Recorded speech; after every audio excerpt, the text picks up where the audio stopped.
देख रहे हैं वीबीडी भारत टीवी और मैं हूं आपके साथ किरण सिंह। आइए बढ़ते हैं आज के बुलेटिन की तरफ। वहीं अगली खबर धौलपुर से है, जहां सर मथुरा कस्बे के करीब 10 लोगों ने लामबंद होकर मोबाइल की दुकान पर लाठी डंडों से ताबड़तोड़ हमले कर दिए हैं। आपको बता दें कि जिसमें 4 लोग गंभीर घायल हो गए। हमलावर दुकान से नकदी लूटकर एवं तोड़फोड़ कर बेखौफ फरार हो गए। घटना से मार्केट में हड़कंप मच गया। स्थानीय लोगों ने मामले की सूचना पुलिस को दी। मौके पर पहुंची पुलिस ने सभी घायलों को सर मथुरा राजकीय चिकित्सालय पर भर्ती कराया, लेकिन घायलों की नाजुक हालत देख चिकित्सकों ने जिला अस्पताल रेफर कर दिया। आपको बता दें कि घायल हलीम खान ने बताया कि मार्केट में उसके पुत्र की मोबाइल की दुकान है, जिस पर शनिवार को कस्बा निवासी मयंक करीब 10 लोगों को लेकर दुकान पर पहुंच गया।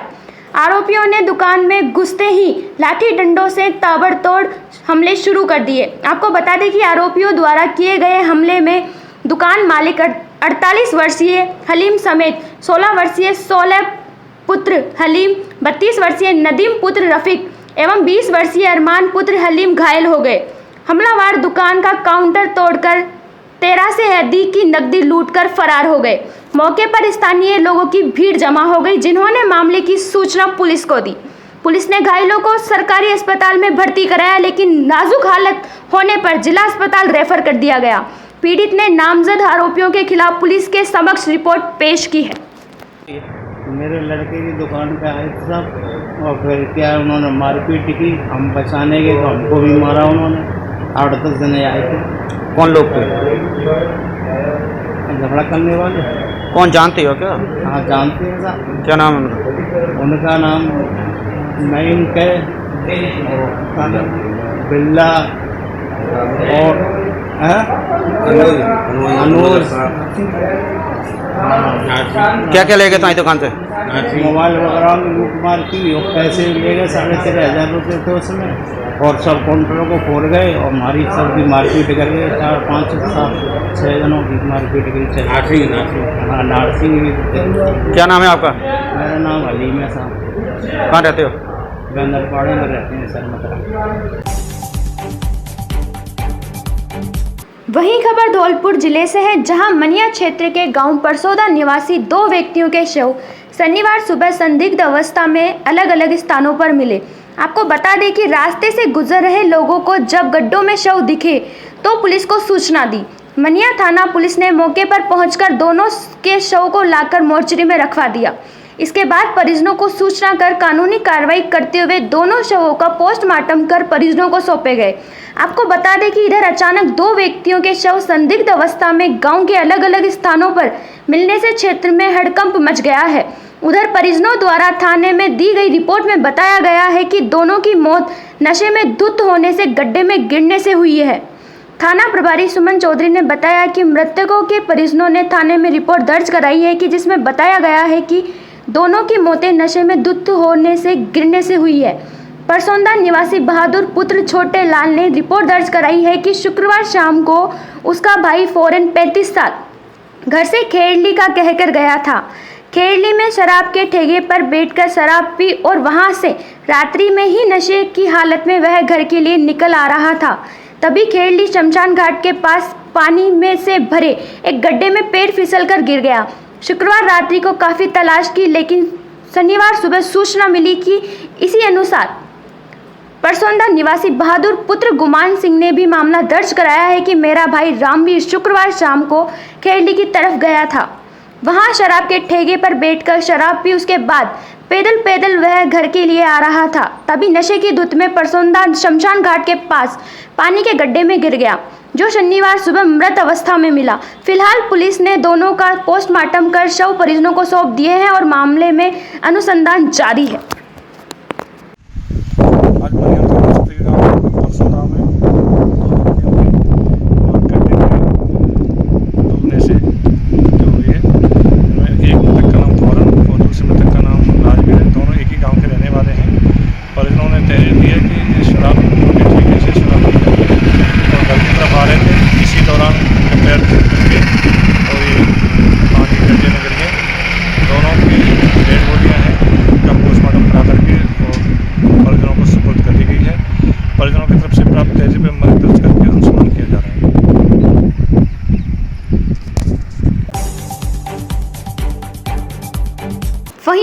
श्री गंगानगर से हैं, जहां राजकीय प्राथमिक विद्यालय 4P में पौधारोपण एवं बर्ड हाउस ओपनिंग कार्यक्रम रखा गया। आपको बता दें कि इस मौके पर राजस्थान टाइम्स ऑफ कांग्रेस प्रदेश अध्यक्ष अविन जुनेजा ने कहा कि जब से दुनिया शुरू हुई है तभी से इंसान और कुदरत के बीच गहरा रिश्ता रहा है। पेड़ों से पेट भरने के लिए फल, सब्जियां और अनाज मिला है, तन ढकने के लिए कपड़ा मिला, घर के लिए लकड़ी मिली, इससे जीवनदायिनी ऑक्सीजन भी मिलती है जिसके बिना कोई भी इंसान एक पल भी जिंदा नहीं रह सकता। इनसे औषधियाँ भी मिलती हैं। पेड़ इंसान की ज़रूरत है, उनके जीवन का आधार है। भारतीय समाज में आदिकाल से ही पर्यावरण संरक्षण को महत्व दिया गया है। भारतीय संस्कृति में पेड़ पौधों को पूजा जाता है। विभिन्न वृक्षों में विभिन्न देवताओं का वास माना जाता है। यह हैरत और अफसोस की बात है कि जिस देश में समाज में पेड़ पौधों को पूजने की प्रथा चल रही है, अब उसी देश में, उसी समाज में पेड़ कम हो रहे हैं। आपको बता दें कि बदलते दौर के साथ साथ लोगों का प्रकृति से रिश्ता टूटने लगा है। बढ़ती आबादी की ज़रूरतों को पूरा करने के लिए वृक्षों को काटा जा रहा है। अब जैसे ही जंगल खत्म हो रहे हैं, देश में वन क्षेत्रफल 19.2% है, जो बहुत ही कम है। इससे पर्यावरण के सामने संकट खड़ा हो गया है। आपको बता दें कि घटते वन क्षेत्र को राष्ट्रीय लक्ष्य 33.3% के स्तर पर लाने के लिए ज़्यादा से ज़्यादा वृक्ष लगाने होंगे। मंचासीन अतिथिगण तुकों का धन्यवाद, और धन्यवाद इस स्कूल प्रशासन का जिन्होंने यहाँ पर आज हमें आमंत्रित किया। हम अभी पूरा विश्व कोरोना की महामारी से जूझा और अभी भी हम जो है संघर्षरत हैं। तीसरी लहर कब आ जाए पता नहीं है। ऐसी दशा में जब दूसरी लहर आई तो हमें देखने को मिला कि भाई आसपास में ऑक्सीजन के जो सिलेंडर थे जो वेल्डिंग वाले के पास में होते थे वो तक गायब हो गए। ऑक्सीजन तो मिल ही नहीं रही थी। आप के पास में भरा हुआ बैग है पैसों का, तब भी ऑक्सीजन सिलेंडर नहीं मिल रहा आपको, क्या करोगे आप? तो इसी दरमियान जो है अखबारों में समय समय पर आती रही बातें, और ये जो है मैं आपको बताता हूँ, एक घनश्याम जी मेरे मित्र हैं, आईसीआईसी बैंक में फाइनेंस का काम भी करते हैं। उन्होंने मुझे जो है अपना अनुभव बताया, वास्तविक अनुभव। वो कोरोना से पीड़ित हो गए तो बताया कि भाई जब मैं गरसाना में मुझे बताया गया कि भाई आपका ऑक्सीजन लेवल कम हो गया और आप जो है संभवतः आपकी सिचुएशन क्रिटिकल हो सकती है, तो ऐसी स्थिति में सारे घबरा गए कि भाई क्या करना चाहिए। और जो घबरा गया था वो चला गया। हमारे साथी बहुत सारे छोड़ के चले भी गए हमें। तो मैं वहां से सीधा गांव चला गया। गांव जाकर के मैंने, अगर मैं बंद कमरे में रहता तो, क्योंकि अब कोरोना पेशेंट के पास कोई आ भी नहीं सकता, तो आपकी मानसिक जो दशा भी ऐसी हो जाती है कि मैं तो जाऊंगा। फिर उसके बाद में आपकी सेवा नहीं हो सकती किसी भी तरीके की, आपके बर्तन अलग हैं, कपड़े अलग हैं, सब कुछ है। तो मैं गांव चला गया। वहां पर जो है पेड़ पौधे और जो प्राकृतिक वातावरण होता है उसके तो कोई हानि नहीं है, और वहां पर मैं चौथे दिन रिकवर हो गया। ये बहुत बड़ी बात थी। और कई ऐसे उदाहरण आए कि खेजड़ी के नीचे जो है जो बैठे थे और ऐसे लोग, ऑक्सीजन की कमी की पूर्ति हो रही थी, उनका ऑक्सीजन लेवल जो है अप्रत्याशित रूप से बढ़ गया था। तो उसी कड़ी में मैं यहाँ पर आना चाहूंगा कि भी उसके बाद में एक जागृति आई, लेकिन ये जागृति यहाँ पर 1.5 साल पहले से है। ये बड़ा बहुत ही धन्यवाद के पात्र हैं। ये सोच जो इन्होंने कायम की, इसके लिए तहे दिल से आभार व्यक्त करता हूं।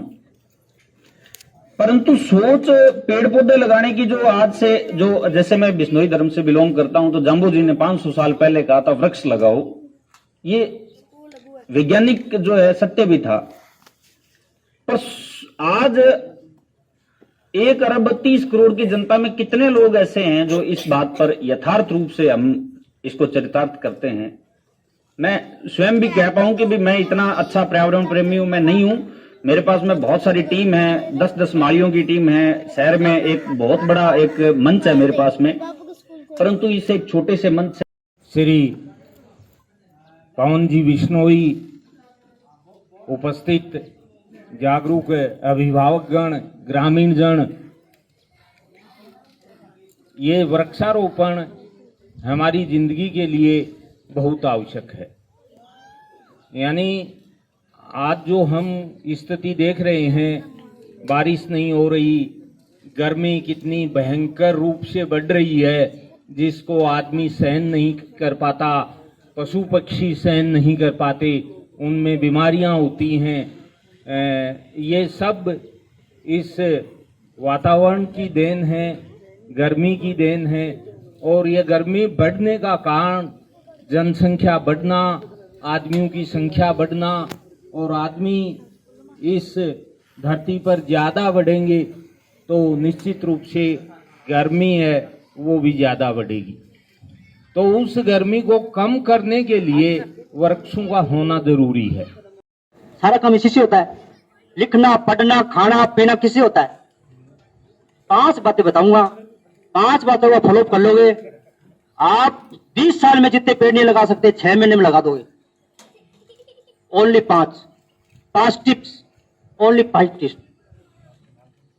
क्योंकि आज हर एक व्यक्ति कहता है मेरे पास समय नहीं है, जबकि समय मेरे को 24 घंटे मिला, आपको ही मिला, आपको ही मिला है। समय तो सबको भगवान एक साथ दे रहा है। अरे यार मेरे पास काम करने की, मेरे पास क्या है यार, मेरे पास कुछ नहीं है। अरे तेरे पास कुछ नहीं है, तेरे को भगवान ने 2 हाथ दे दिए, 2 पैर दे दिए, 2 आंखें दे दी, और क्या मांगेगा उससे? और क्या चाहता है? तू ये चाहता है कि तेरा काम वो करे, ये चाहता है। जबकि भगवान ने ये कहा है कि कर्म तू कर और बाकी छोड़ दे मेरे पे। लेकिन नहीं, इंसान क्या है? जिद्दी है, घमंडी है। इंसान कहता है भगवान काम तो तू कर, काम तो तू कर, फल मैं दूंगा। बोलो कितना बड़ा बेवकूफ है इंसान, कितना बड़ा बेवकूफ है कि काम तो तू कर, फल मैं दूंगा। क्या क्या क्या बोलता है मंदिर में जाके? कहे सर भगवान ने कुछ नहीं किया मेरे लिए। अरे मूर्ख, भगवान तेरे लिए कुछ नहीं कहा। इतनी बड़ी तेरे को देह दृष्टि दे दी, इतना अनमोल तेरे को रत्न दे दिया, और इस बड़ा कोई देव नहीं है। देवों में सर्वप्रथम सुखदेव आया है, तो मेरे को खड्डा पटने वाला भी नाम सुखदेव का है। जो ईंटें ला रहा है मेरे लिए भट्टों से, उसका नाम भी सुखदेव है। तो कितनी बड़ी विडंबना है, सभी व्यक्ति सुखदेव के नाम से। और आज जो कई व्यक्ति छुपे हुए हैं, कई व्यक्ति छुपे हुए सेवा कर रहे हैं। आज ये जो सेवा है ना, ये तुलसी की, वो सुखदेव व्यक्ति के नाम से है। सारे दिन खड्डे पटता है, सारे दिन वो खड्डे पटता है। खड्डों का कोई नाम मात्र पैसा लेता है। उसने ये कह दिया पवन जी मैं समर्पित हो गया, मेरे बच्चे कहाँ जिएंगे? आज मैं खड्डा पटता हूँ इस गर्मी के अंदर, मेरी अंतरात्मा झंझो जाती है। तो आज अपना ये हाल है। अपने बच्चों, अपनी जिंदगी किसके लिए जी रहे हैं? अपने बच्चों के लिए जी रहे हैं। तो ऐसा कार्य करो ताकि कोई मिसाल मिले। कबीर जी ने कहा कि ऐसी करनी कर चले, जब मैं आया तो मैं रोया, और जब मैं गया तो संसार रोया। कितनी बड़ी बात बोली उन्होंने अंतरपट खोले लगे कि जब तक तीर्थ सब है बेकार, सबसे बड़ी है पेड़ों की सेवा। पेड़ों की सेवा बगैर कुछ नहीं है। गुरु नानक जी को भक्त ने पूछा सबसे सरल तरीका क्या है? गुरु नानक जी ने 10 मिनट बाद में अंतरात्मा से अपनी आवाज निकाली, कहा कि भक्त आपने बहुत बढ़िया प्रश्न पूछा है। सबसे अच्छा तरीका पेड़ों की सेवा से भगवान ज्यादा जल्दी मिलते हैं। और मैं आपको प्रूव करके दिखा दूं, आप छाया में पेड़ों की सेवा कर लो, आपको भगवान नहीं दिख जाए तो आप मेरी सीट पे आकर मेरे मुंह पे थूक जाना। मैं चैलेंज कर रहा हूं यहाँ पे, 1.25 महीने में आपको भगवान नहीं दिख जाए पेड़ों में, तो आप मेरी सीट पे आके थूक जाना। अपन कहां जी रहे हैं भाई साहब? समझो इस चीज को, अपन अंतरात्मा जगाओ। ईओ साहब ने यह कहा था कि अपन जो करेंगे ना वो बच्चे करेंगे। कितनी बड़ी बात बोली उन्होंने, अपन जो करेंगे वो बच्चे करेंगे। आज मैं अनूपगढ़ में देखता हूं, शाम को 6 बजे बाद होटल बुक हो जाते हैं, होटल बुक हो जाते हैं।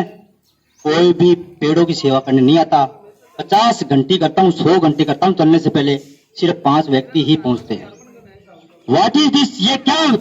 ये एक लोगों की सोच क्या बताऊं?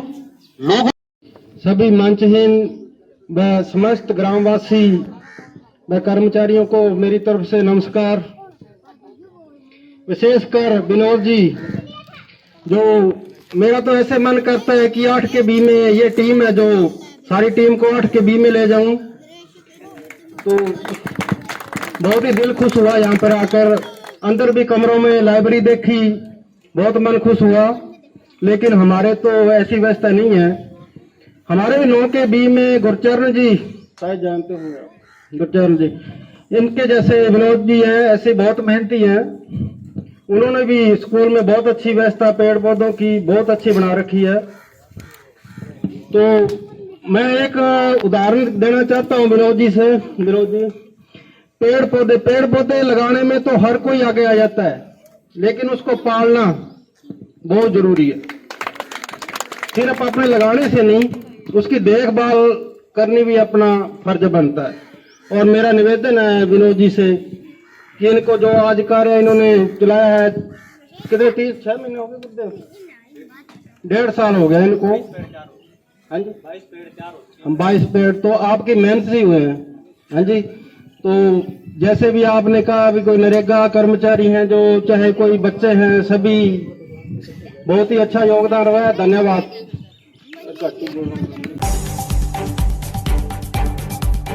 वहीं अगली खबर हनुमानगढ़ से है, जहां क्षेत्र के पिछले दिनों लगातार हुई चोरी और लूट की वारदातों का खुलासा करने की मांग को लेकर व्यापारियों का एक प्रतिनिधि मंडल नोहर थाना अधिकारी रविंद्र सिंह नुरुका से मिला।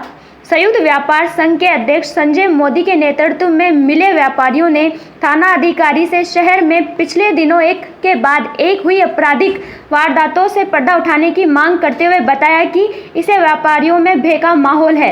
आपको बता दें कि उन्होंने कहा कि दिन दहाड़े घर में घुसकर लूट, मंदिरों से चोरी सहित अनेक वारदातों का आज तक पुलिस ने कोई खुलासा नहीं कर पाई है। ऐसे में आमजन का पुलिस की कार्यशैली से भरोसा उठता जा रहा है। व्यापारी नेताओं ने थाना अधिकारी से इन वारदातों का जल्द से जल्द खुलासा करने की मांग की है, ताकि आमजन में भय का वातावरण पैदा न हो। व्यापारियों ने गत दिनों रिको एरिया से व्यापारियों के गोदाम में हुई सैकड़ों बोरी चना चोरी के आरोपियों को पकड़ने की भी मांग की है, जिस पर थाना अधिकारी रविंद्र सिंह नेरुका ने बताया कि पुलिस की विभिन्न टीमें इन वारदातों को ट्रेस आउट करने में जुटी हुई है। लगातार कस्बे में हो रही लूट और चोरियों के कारण व्यापारियों में भय तो व्याप्त है, साथ में आक्रोश भी व्याप्त है। सभी व्यापारी कह रहे हैं कि जल्दी इनका खुलासा नहीं हुआ तो एक बड़ा आंदोलन करना पड़ेगा।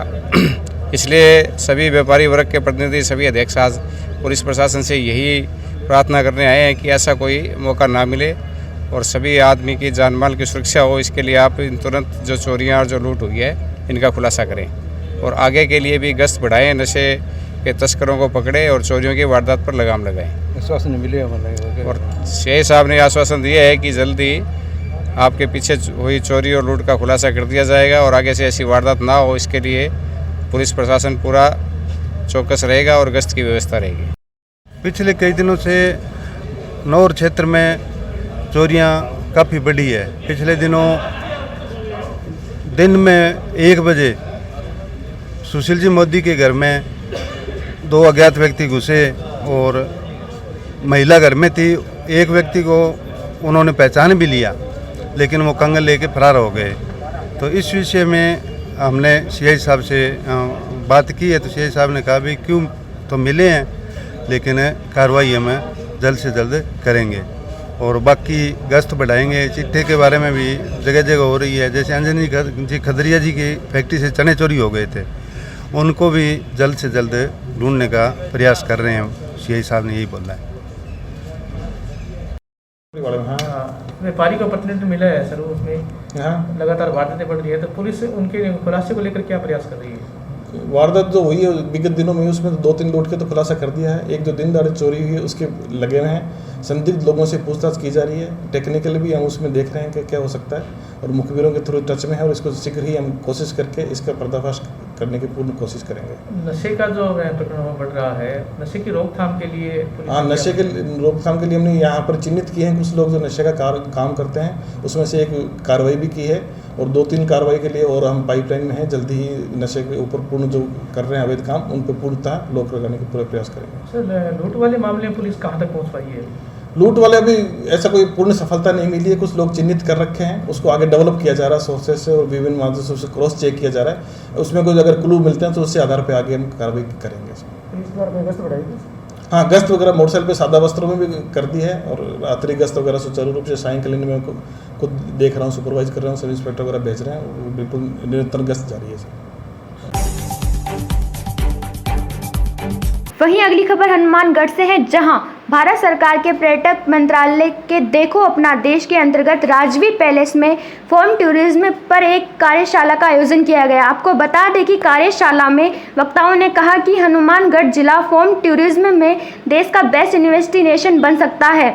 यहाँ फॉर्म टूरिज्म की संभावनाएं अपार हैं। बस आवश्यकता इस बात की है कि भारत सरकार का पर्यटन मंत्रालय और राज्य पर्यटन विभाग जिले को पर्यटन नक्शे पर लाएं और थोड़ा सहयोग कर दे।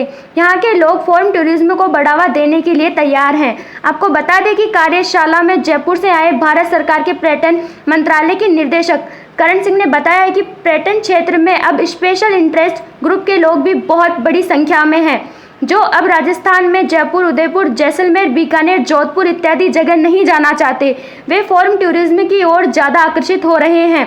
आपको बताया गया है कि उन्होंने बताया कि जब वे जर्मनी में थे तो एक व्यक्ति उनके पास आया और बोला कि 30 लोगों का ग्रुप राजस्थान में बांसवाड़ा जाना चाहते हैं, यानी लोग दिल्ली, आगरा, जयपुर के अलावा दूसरी जगहों पर जाना चाहते हैं। आप सिंह ने बताया कि फॉर्म टूरिज्म की खास बात यह है कि इसमें कुछ ज़्यादा इन्वेस्टमेंट करने की ज़रूरत नहीं है। इसमें आपके खेत पर बने हुए 4-5 कमरे, लेट बाथ की सुविधा और देसी खाने की सुविधा मिल जाए तो विश्व भर से पर्यटक हनुमानगढ़ आ सकते हैं। जिले में जब टूरिस्ट आते हैं तो दूसरे लोगों को भी रोजगार मिलता है। गाइड भी तैयार होंगे, ऑर्गेनिक चीज़ें, स्वयं सहायक समूह की बनाई हुई चीज़ें इत्यादि पर्यटक लेके भी जाएंगे। आज की मीटिंग में किस तरह की चर्चा हुई, क्या शिरकत हुई है? आज की बहुत ही ज़बरदस्त मीटिंग हुई। मैं सबसे ये जो टॉपिक है टूरिज़्म का, ये बहुत ही महत्वपूर्ण टॉपिक है, स्पेशली राजस्थान स्टेट के लिए। अब जब अपने सभी लोग कहते हैं जो भी बाहर का विदेशी टूरिस्ट आता है वो सबसे पहले राजस्थान आना चाहता है घूमने, तो हमें मन में ये चीज़ रहती है कि हमारे हनुमानगढ़ भी एक राजस्थान का हिस्सा है। यहाँ पर कृषि प्रधान जिला है हनुमानगढ़, गंगानगर, तो टूरिस्ट जो जोधपुर, उदयपुर आए वो हमारे भी यहाँ पर आए। और आज की जो मीटिंग थी, ये जो ministry of tourism government of India की तरफ ऑर्गेनाइज की गई यहाँ पर राजवीर पैलेस में, इसका फोकस यही रहा भी एग्रो टूरिज्म प्रमोट किया जाए इस एरिया में, कि यहाँ पर जो बशर्ते कि और कोई हिस्टोरिकल चीज़ें इतनी ना हो, पर एग्रो टूरिज्म तो यहाँ पर हो ही सकता है। यहाँ पर नरमे की खेती है, नहरें है, सिंचाई हो रही है, लोग ढाड़ियों में कैसे रह रहे हैं, इस तरह का फोकस रहा इस आज की मीटिंग का। और मैं समझता हूँ बहुत ही अच्छा कदम है और इस तरह की मीटिंग होनी चाहिए, अवेयरनेस बढ़नी चाहिए टूरिज्म के बारे में, ताकि हमारे लोग सिर्फ खेती पर ही निर्भर ना रहें, उनको एक एवेन्यू और भी मिले, रेवेन्यू का एक काम करने का एक और तरीका मिले, टूरिज्म को प्रमोशन मिले। स्टेट गवर्नमेंट से जैसे इन्होंने बातचीत चल रही थी कि सहायता की जरूरत है, स्टेट से कांग्रेस के लीडर हैं, आप क्या कहेंगे? मेरे ख्याल से वो बात ठीक है, हर एक आदमी सरकार से ये उम्मीद रखता है कि हमें कोई मदद करे, पर मेरे ख्याल से सबसे बड़ी ज़रूरत है आज पहले इस हनुमानगढ़ को टूरिस्ट सर्किट पर लाने की। मदद तक सरकारी मदद या इस तरह की प्रोत्साहन वो तो बाद में होगा, एक बार टूरिस्ट आए तो सही, एक बार शुरुआत तो हो। तो मेरे ख्याल से सबसे पहले इसकी एडवर्टाइजमेंट की ज़रूरत है अपने डिस्ट्रिक्ट की, नेशनल लेवल पर, इंटरनेशनल लेवल पर जो टूरिस्ट एजेंट है वो अपना नाम हनुमानगढ़ का रखें। उसके बाद में जो सरकार से होगा, मेरे ख्याल से कोई कमी नहीं है, कोई भी गवर्नमेंट हो तो प्रोत्साहित करेगी, हर एक को एंटरप्रेन्योर होगा कोई टूरिस्ट का तो उसको पूरी सहायता देगी गवर्नमेंट।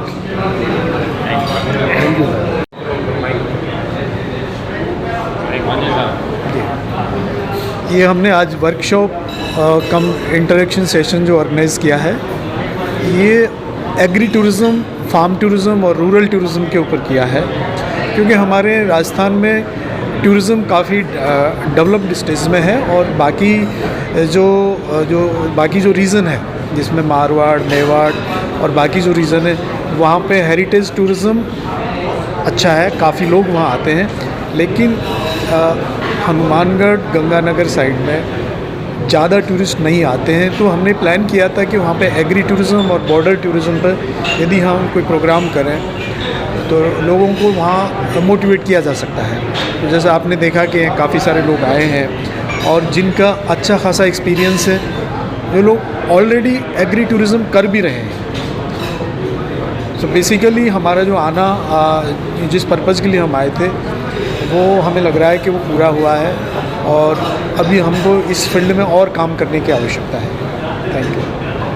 सर किस तरह के सुझाव आए आपसे सुना या सुझाव आप भी बैठे थे, इसमें काफ़ी अच्छे सुझाव थे। लोगों ने बेसिकली आपने सुना है कि सर्किट के ऊपर लोगों का था कि जो प्रोडक्ट हमारे पास है, हमको मार्केटिंग में कुछ हेल्प चाहिए, कैसे हम लोगों को यहाँ लेके आएँ। कि हमारे लोगों का सुझाव था कि ये जो है डायरेक्ट इनको जोड़ दिए जाए, जैसे मानगढ़ आता है उनको हर जगह घुमाया जाए, तो इस तरह में आप क्या करें? देखिए, इसके लिए क्या होता है कि स्टेट गवर्नमेंट एक सर्किट डेवलप करती है, क्योंकि जो इंडिविजुअल है वो इतना उसके पास रिसोर्सेज नहीं होते कि वो सर्किट डेवलप करे। सर्किट डेवलपमेंट करना ये स्टेट गवर्नमेंट सेंट्रल गवर्नमेंट का काम होता है। तो हम लोग स्टेट गवर्नमेंट के साथ में बैठ करके एक सर्किट बनाएंगे, क्योंकि कोई टूरिस्ट 400 किलोमीटर दिल्ली से या जयपुर से आके सिर्फ हनुमानगढ़ देख के वापस नहीं जाएगा। सो हमको एक सर्किट रखना पड़ेगा जो वो एक जगह से दूसरी जगह घूमता हुआ निकल जाए, न कि उल्टा सीधा वहाँ होता रहे। यहाँ से वो गंगानगर चले जाए या आसपास जो एरियाज़ हैं, क्योंकि मैं भी अभी फेमिलियर नहीं हूँ, बट वो जो सर्किट ऐसा होना चाहिए कि वो अपना एक पॉइंट से एंट्री करें और सारे एरिया को कवर करता हुआ एग्जिट करना। उसके ऊपर हम लोग काम करेंगे। सर बीजेपी सरकार सेंटर में हो, स्टेट में कांग्रेस हो, क्या सरकार हो कि समांतरण हो तो पर्यटन पर कुछ ज़्यादा फायदा हो सकता है? नहीं, देखिए, विरोधाभास का फ़ायदा तो नहीं होता, कभी कभी नुकसान होता है, लेकिन बहुत सारे डिसीजन पॉलिटिकल नहीं हुए, तो ऑनगोइंग प्रोसेस है। ये जो सर्किट डेवलप करना, बहुत सारे प्रोजेक्ट चल रहे हैं, तो बेसिकली कोई ज़्यादा फ़र्क तो नहीं पड़ता, बट यस कभी कभी कहीं मान लो स्टेट गवर्नमेंट टाइमली कोई प्रपोजल भेजती नहीं है, तो उसको अप्रूव करवाने में, क्लियर करवाने में फिर टाइम लगता है। सर परिचय दे दें पूरा। जी, परिचय पूरा दे दें। परिचय मेरा, मैं डायरेक्टर हूँ इंडिया टूरिज्म जयपुर में। I am based in Jaipur. ऐसी तमाम छोटी बड़ी खबरें देखने के लिए देखते रहिए VVD भारत TV। नमस्कार।